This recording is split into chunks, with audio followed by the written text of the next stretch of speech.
Hello, my name is Andrea Garcia. I am a student of the career environmental engineering. I have 24 years old. I am doing my last level of English this year for the graduation in the middle of the year.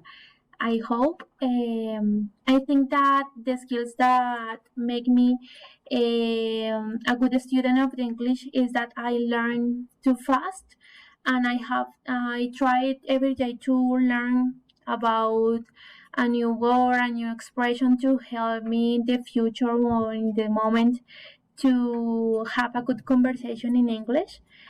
I listen to music in English too. I try to see movies in English too. I have